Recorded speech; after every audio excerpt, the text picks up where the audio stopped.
Hi lovelies, welcome back.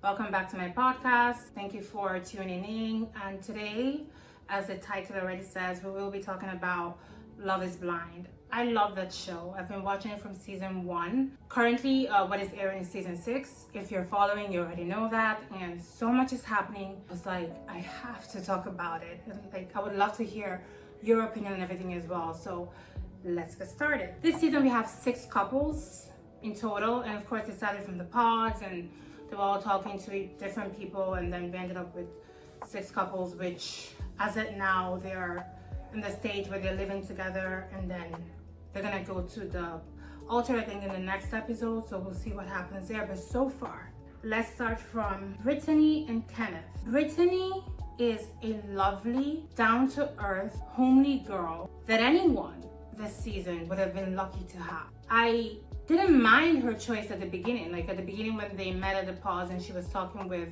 Kenneth just came across to me as someone of faith, someone that is grounded, someone that is hardworking, and I was like, okay, this may work with Brittany equally because she also is someone of faith, and so they both connected on that.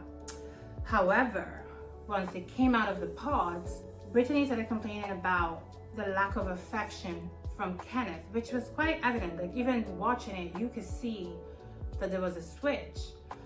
And I mean, I'm not sure why. I don't know if it is that he at a certain point wasn't feeling the relationship anymore and just kind of became cold towards her, or if it's just something bigger that he hasn't talked about and so we don't know. But for sure, I think it's something that came from his side, not from her. She was affectionate, she was sweet, she was all of that, but I really wish he had taken ownership of the role he played, as against trying to gaslight her into believing that it was something that she was doing wrong.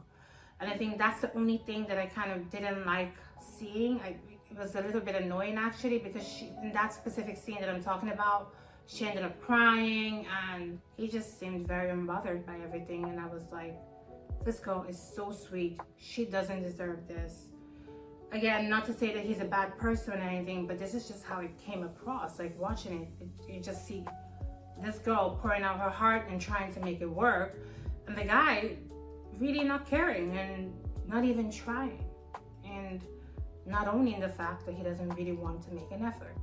So let's see how it goes. But I mean, it's obvious that now that they're broken up, so I think their relationship is not going anywhere. So we have AD and Clay.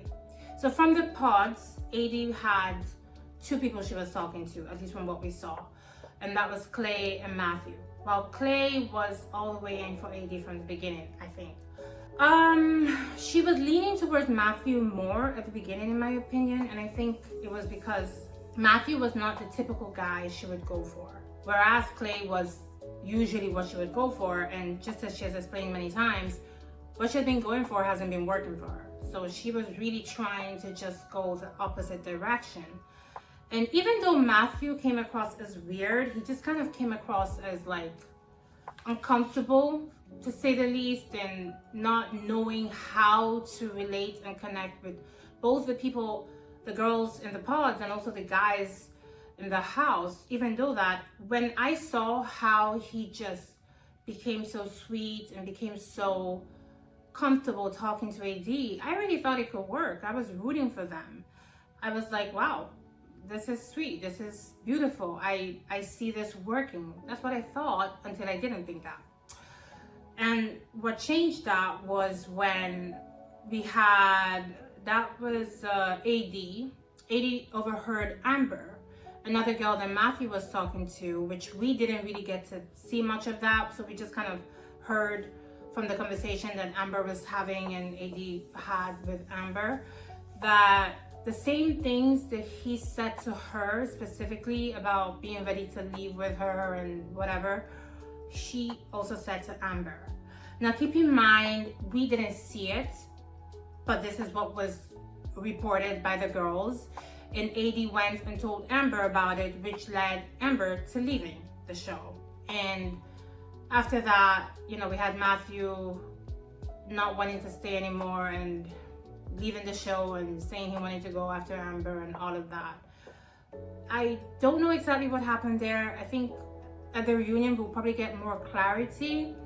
I do think that AD should not have had that conversation with Amber, just because I think in this kind of experiment you should really try and focus on your relationship and not the other person's relationship with the same guy that you're dating, if you know what I mean. Because there's a weird situation where you can be like two girls dating the same guy, and if you try to really just let that whole thing get confusing and just let the two things, like get the relationship with the other girl get into your relationship with the guy and things like that, I feel like it becomes messy. Usually whenever that starts to happen, it starts to be messy. So I really wished that she hadn't had that conversation with Amber, and she had just had the conversation with Matthew about what she heard Amber saying. That would have probably been better. I don't think it would have made much of a difference in terms of the outcome, because I think probably Matthew was leaning towards Amber anyway, and I don't know that Amber would have said yes. So I don't really know. That whole situation was a little bit messy. But back to AD and Clay. At the beginning, I gotta be honest, I wasn't rooting for Clay to be with AD, just because I felt like there was something about his reactions. You know, his reactions when he would hear things he doesn't want to hear. Like, a good example would be a time that AD was like talking to him and just trying to tell him the hard time she was going through because of her and Matthew, and he got so upset. It was like, why are you so angry? Like, this girl is literally pouring out her heart to you, and all you can think about right now is yourself and your ego, and I didn't like that. And then there was also another time, I'm actually trying to remember, there was a time that he wanted to know how she looked. And don't get me wrong, I understand having a type, and I understand knowing that if she didn't look a certain way, you probably wouldn't know how to go ahead with her.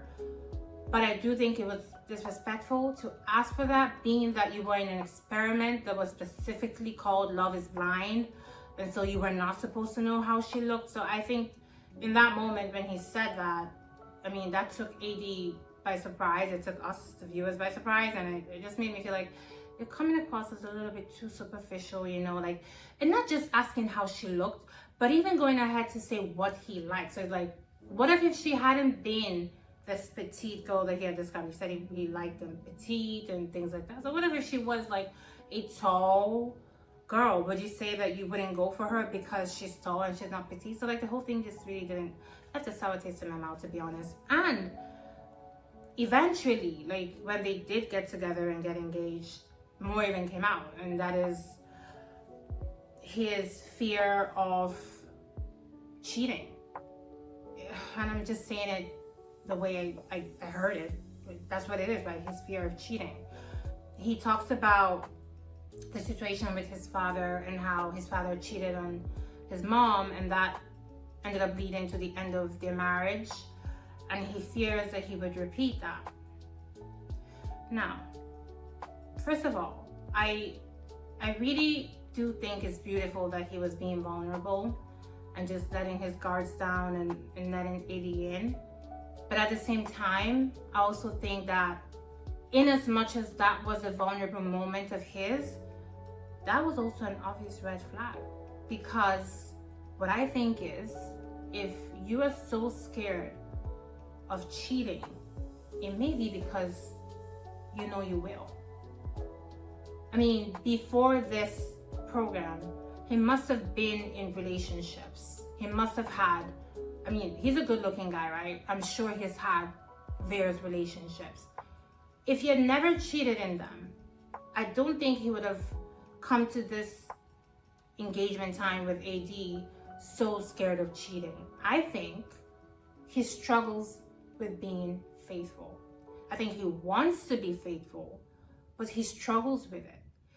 And he's indirectly saying that, but he's saying it by saying, oh, I'm scared because, you know, my father cheated, and he called some celebrities and was like, they cheated. I'm not sure whether that had anything to do with him, but he called some celebrities and said they cheated, and so he was scared he was going to cheat. No, you're scared you're going to cheat because you know you will. Because you know you have struggled with that in the past, and it's something that you are still struggling with.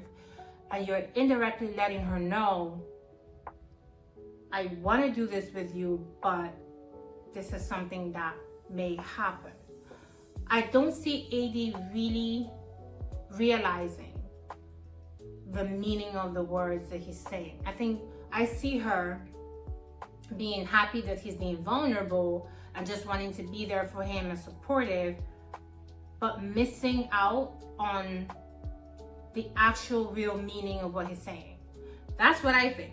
Now, this is not necessarily what everybody may think, but this is what I think by watching it. And I think if I were her, I would have asked myself the hard truth.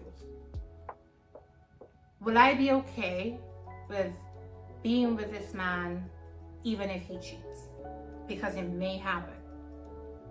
And if the answer is no, then I wouldn't say yes at the altar. I don't know that AD would do that, because I think AD is all the way in.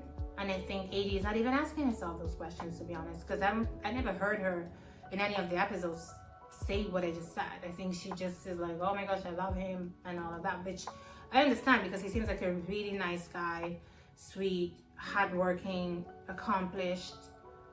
And I just really think that if not because of this thing, which he still needs to figure out on his own, which is his ability to be faithful in a relationship and whatever else that he may not be fully disclosing that he's probably struggling with in the private, I think he would have been a great partner. But I do think that he still needs to work on those things. And if they both do say yes at the altar, which I think they will, I do think that this issue will come up. And that is an issue of fidelity. And I'm not wishing that on them at all, because I actually like them very much and wish them well. And when I mean like them, I mean just like them through the TV, not like I know them. But yeah. But that's just what I think, and let me know if you think otherwise. And also, that reminds me, her mom also came on, which was beautiful. Like, her mom was so supportive, so encouraging. I loved seeing that scene. And I did feel like she missed out on this very thing, which I described, and that is the whole cheating part. I don't think she didn't notice it because she didn't want to, but I think from the way that her daughter described the situation, I don't think her daughter really laid emphasis on the cheating part. I think she was just talking more about like the trauma from what happened with his dad, and so the mom just kind of advised from that perspective. But there's another perspective, and that is the cheating part and him just not feeling like he will be faithful. Let's just call it as it is, because that's what I'm seeing. And well, it is what it is. We have another couple, Laura and Jeremy. Oh my gosh. Okay, so Laura and Jeremy, if you know the answer to this question, please help me answer it. Why exactly did they pick each other at the pods? Because from what I see, they couldn't be any more opposite, and not in a good way. Jeremy is very funny, doesn't take things too seriously, just likes to play around, isn't so rigid and strict and things like that, where Laura is very type A, very like matter of fact, doesn't care what you think, she's gonna say what she's gonna say. Like, the two personalities cannot work together. Like, what were they thinking? What were they thinking? And this is not to say that they're bad people, because they're not. I mean, I don't think anyone is a bad person in the show, in the sense that you come in and you just show yourself and your life, and it is what it is. Like, I don't think it's fair to characterize anybody as bad, but I just don't think that they were ever gonna work, and I don't think they even had a chance to work because of how different they are. So my first thing is, why did you guys end up together? Like, what was it about each other that made you think you could work out? And then, there's also the part that Jeremy came out of the pods with Laura after they got engaged, and he broke up things with the other girl, which was Sarah Ann. And Sarah Ann sent him a message basically telling him that the door is still open. You could tell from the way he reacted to that message that he felt the same way, because he liked her message.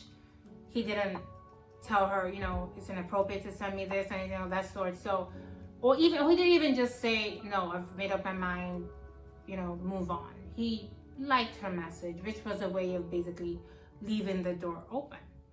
But then he also turned around and told Laura about the message, which I think he probably did because he didn't want her to find out and then be upset with him. But I think what he should have done is had a real conversation with himself and ask himself, does he want to continue this with Laura, or does he want to go and see if it can work out with Sarah Ann? And if he had given himself an honest answer, I think the answer would have been, I want to go with Sarah Ann. I think her name is Sarah Ann. I hope I'm getting it right. And honestly, just seeing how the relationship was going, whether or not Sarah Ann had been in the picture, it wouldn't have worked out with him and Laura. One is that they're two different people. And two is that Laura, in as much as she is probably like, I'm sure she's accomplished, she's all of that, she doesn't know how to speak without offending the person she's with. Get my point? You can say something, like when she was talking about Jeremy's Hawaiian shirts. It's not the fact that she was talking about his Hawaiian shirts. It's the way she was talking about them. The way she was telling people about those shirts. The way she was telling him about those shirts. It was condescending. It was disrespectful. It was negative. And that was just one of the many examples. She just has a way of communicating with her partner that puts her partner underneath her and her above. And she does that in public as well. And I don't know many men that can put up with that. I think if there's anything she could take from this experience, instead of pointing fingers at Jeremy or pointing fingers at Sarah Ann for how everything ended, I think she should learn how to communicate better and how to treat her partner in a way that she would want to be treated. I think she should use this experience as a mirror, just to look at herself in the eyes and be like, oh my gosh, I see why it hasn't been working out so far. I see where I need to do some work so that I can be ready for the next person. So I really don't think that this for her should be like a waste of time. I don't think she should feel like it was a waste of time. I think she should see it this way that I'm saying, because if she does, I think it will be very beneficial. Because like I said, I don't know many men that can put up with that, to be honest. And yes, Jeremy may have had his own faults, no doubt, but this was more for me about Laura's faults. And then Jeremy just not knowing how to say to her, you know, I don't think this is working out. And then probably saying, you know what, I think I'm gonna go try something else and see if it can work out with Sarah. If he had done that, I think he would have come across as way more mature and just way more responsible in how he handled things, which, you know, unfortunately that didn't happen. I also wanted to talk about a conversation that happened between AD and Sarah Ann, which I just want to say this. AD, it was just none of her business. You know, she sat down with Sarah Ann, was trying to tell her that she didn't think it was right that she reached out to Jeremy to say that the door was still open because he was engaged to Laura. And don't get me wrong, in real life, usually you wouldn't want to reach out to an engaged man and tell him, oh, the door is still open or whatever, right? Like, you ideally wouldn't want to do that. But then let's be honest, there's nothing traditional about this experiment. It's different. It's something that is not the way things usually happen in real life. You don't usually break up with someone and the person is engaged the next day.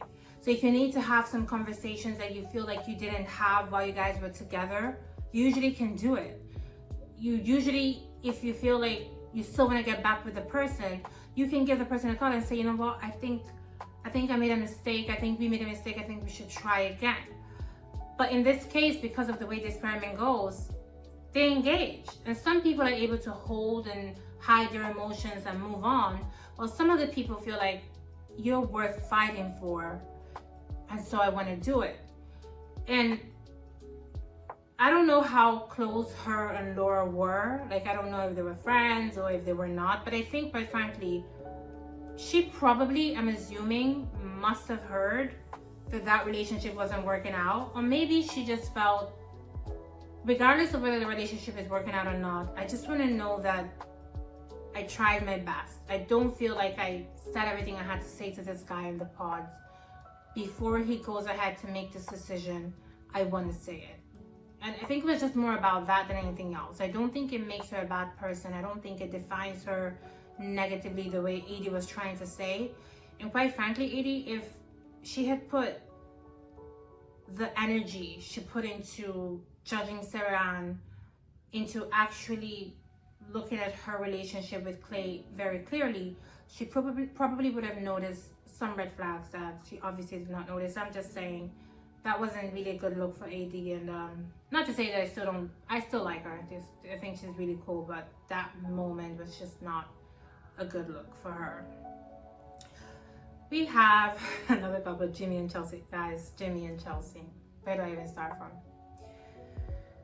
Jimmy was probably one of the most popular guys in the pods. Girls wanted him. Two girls in particular, Jessica and Chelsea, wanted him. He came across to me as just a very laid back kind of guy who wanted to get married, settle down, and have a family, and was trying to be almost overcautious about his choice, but almost to the point where I feel like it ended up being, if you get what I mean, I feel like because he was trying to be so careful, like, oh, this and that might not work out, like he ended up missing out for me on maybe other possible matches that would have been better for him. Because I honestly don't think that neither of the two girls, Chelsea nor Jessica, would have been or a good match for him. I do think he would have been way better with Brittany or with AD. I think he would have actually worked really well with AD. But I think for whatever reason, I don't know how the process went, and he ended up being with these other two girls, which for me, both of them were wrong for him. Again, not to say that they're bad girls, it's just a matter of compatibility. You know, when you watch it, you can tell the ones that seem more compatible. So he was talking to Jessica, and I think for the longest time, Jessica was his first choice. I think it was also because Jessica was very open to him about how she felt about him, about her. You know, she was very emotional, very sweet, very vulnerable, and that kind of was just getting Jimmy in. And I think from a very good point to a certain point, she was it for him until she told him that she was a single mother. Now, what I want to say about that is, I understood why Jimmy needed a moment. I don't think the problem was that it changed who Jessica was. I think it was more of a thing of, am I ready for that responsibility? I think this is really what Jimmy was going through in his mind. Like, I like this girl, but now I've just heard that being with this girl will mean an immediate responsibility of becoming a stepfather, and also, of course, going into this beautiful girl's life, that's her daughter. And yeah, it's something you need to think about, because I think if you're not ready for it, I would rather you not go into it than go into it and not be ready for it. So when I saw him going through that whole thought process and just trying to figure out if he could still be with Jessica, I understood it. Jessica didn't.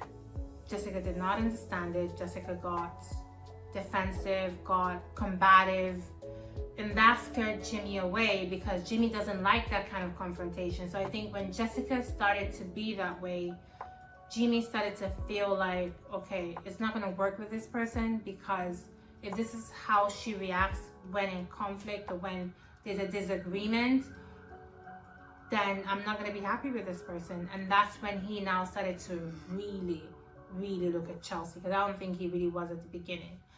With Chelsea, I think Chelsea was very good at portraying herself in a way that she felt the guy would want to see her as. I think she wasn't 100% herself in the pods. I think she was very good at doing that, doing the whole, you know, just trying to always come across as very understanding, very sweet, very playful. And I'm not saying that she's not some of those things, but she's also a lot of other things, as we later saw. And she did that with both Trevor and Jimmy. I think right from the beginning, Chelsea wanted Jimmy, but was scared that Jessica would get him. And so she had a plan B, which was Trevor. She was always going to go for Jimmy if Jimmy proposed to her. But she would have gone with Trevor if she knew that Jimmy was just out of the picture and he was going to go with Jessica or something like that. That's what I think. But what I found interesting is the way she was pursuing her relationship with Trevor. She didn't make Trevor feel like there was any doubt from her, because she wanted to lock in that plan B, in my opinion. And with Jimmy, she didn't make Jimmy feel like there was any doubt from her either. But Jimmy was definitely her first choice from the onset. Now, forward to that. They go to Mexico, and then they go living together, and they start to have their first conflicts. What I noticed immediately from their very first conflict was Chelsea has a lot of insecurities that she hasn't dealt with, and she projects those insecurities into the partner. She creates a scenario that does not exist. She confronts the partner, Jimmy, about a scenario that does not exist. And then she expects Jimmy to be sorry for the scenario that does not exist. It was painful to watch. I was just like, am I really seeing, like, is this really happening? And we saw it happen more than once. I mean, come on. I don't know if I was more surprised at her inability to see what she was doing, or at Jimmy's being in constant denial about the fact that that is something that cannot be surpassed by just ignoring it. They're not ready to get married because this problem is a huge problem. And Jimmy cannot do the work for her. She needs to do the work for herself. And it's something that is, you know, it's going to take time. It's something that would require years of, I don't know, I'm not a therapist, but I would think she would need therapy. She would need so many other things. And if they go into marriage with this issue still there, which obviously is still there, tell me how that marriage is supposed to work. Just tell me. It's going to be constant conflicts on imaginary scenarios that don't exist, like literally don't exist. I wish, when I was watching it, I really wished I could have been Jimmy's friend in that moment, and I would have just said to Jimmy, look, I know you love this girl, but don't do that to yourself. She is not ready to be married to anyone. Not yet. Don't do this to yourself. I also did find her quite manipulative, I have to say. I noticed it in the pods, but then even afterwards. And I find her manipulative in the way she tries to resolve the conflict. Like, after she has gone at Jimmy and said so many horrible things to him, when she tries to have them reconcile, she then tries to like be a completely different person, like so sweet and so nice and so this and so that, when she knows exactly what she did and she knows she'll do it again. So like, why are you doing that? Like, it seems to me like she does that to get him back, but not necessarily to actually make an effort to not hurt him again that way. And even in the pause, like when she told him that people told her that she looked like Megan Fox, it doesn't matter if she looks like her or not, because I hear a lot of arguments about whether she looks like her or not. But what matters is, you know why you said it. You're not stupid. You said it because you were trying to have him believe that you looked a certain way, hoping that that would sway him towards you. And I found that to be manipulative as well. I don't think that is a conversation that should have been had in the past, considering that the name of the show is Love is Blind. So that did not sit well for me at all. And this is one couple that usually I don't usually wish for a couple to say no at the altar, but this is one couple that I really wish Jimmy would say no. But I believe he will say yes, because I believe he's in denial about the truth, because he has decided to believe that Chelsea is this person that he has created in his mind, and that the marriage is going to work out. That's just what he's decided to believe. And I wish I was wrong. I wish when we see it, the next episode where they go to the altar, he actually did say no. I don't think he did. Let's see. The last couple, actually, before I go to Amy and Johnny, I wanted to say something about Jessica, just briefly. Jessica made a statement when talking to Jimmy, saying that he ruined the experience for her. Absolutely not. He did not ruin anything. The point of the experience is to come there and talk to different people and see if it works out and you guys get engaged. It did not work out, period. It wasn't his fault. If you were so interested in ensuring that you had options, then you should have kept options. You were talking to only Jimmy, and then Jimmy made a choice. What was he supposed to do? Choose you? If he didn't feel like it was going to work out with you, of course he won't choose you. So I just wanted to say that. That was a very wrong statement to say. I don't know where that came from, and I don't agree with that at all. So back to Amy and Johnny. Amy and Johnny, honestly, they're just the least problematic couple this year. They were in sync with each other from the very beginning. They just seemed to get along, seemed to be so similar, seemed to just want the same things. It's a very beautiful couple to actually watch on TV. There's just not drama with them. The only thing that even is similar to drama that there is with them is the whole thing about him being surprised that she wasn't on the pill, and because she wasn't on the pill, he didn't want to have anything with her, like, you know, in the other department, because he was scared of her getting pregnant. And some people had adverse reactions to it, like the public felt like he was trying to almost like pressure her into it, which I don't think so. I think she explained why she didn't want to be on the pill, and quite frankly, everybody has a right to decide if they want to do that or not, because from what I understand, she had certain ailments that she was having and she was dealing with, and because of that she was scared of being on it. And for him, I think it just really stems more from trauma, because he's scared of having kids at a time when he's not financially ready to have them because of things that happened to him in the past. And so again, that was I think it's a little bit of projection of fear into a situation that was really not that big of a situation, because there are other options. But I think he wasn't just seeing it that way in that moment because of the fear that he still probably lives with. Everybody's got their trauma, so no judgment here for him on that. And I'm sure that if they do end up getting married, which I think they will, I'm rooting for them, it's something that will be resolved very easily. I don't even see that as an obstacle, and I think they're a beautiful couple, lovely couple. Wish them nothing but the best. That having been said, I've gotten to the end of all the couples for this season. What's coming next is the wedding day, where we'll get to see who says yes, who says no. Then there'll be the reunion. One thing that I really hope not to see at the reunion is anybody trying to villainize anyone else, because at the end of the day, these are people that put their life on display.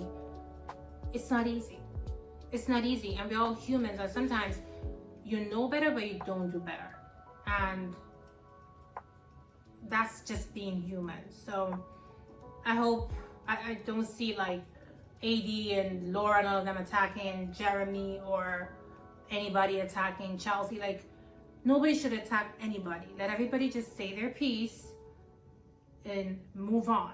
That's how it should be, and that's how I hope it will be. And as for the wedding day, you already know what I think, and the couples that I think or a wish, or I believe we'll say yes and no. And I will be back here to talk about the wedding and the reunion when they happen. So stay tuned and watch out. And don't let me just be talking to myself about this. I want to hear what you have to say. I want to hear your opinion. So if you're watching, please go in the comment section and tell me what you think about this season, the couples you think will make it, the couples you think should not make it. And if you haven't started watching the show, listen, what are you waiting for? That show is so interesting. Absolutely go watch it. As usual, thank you so much for tuning in. Bless you, love you. See you next time.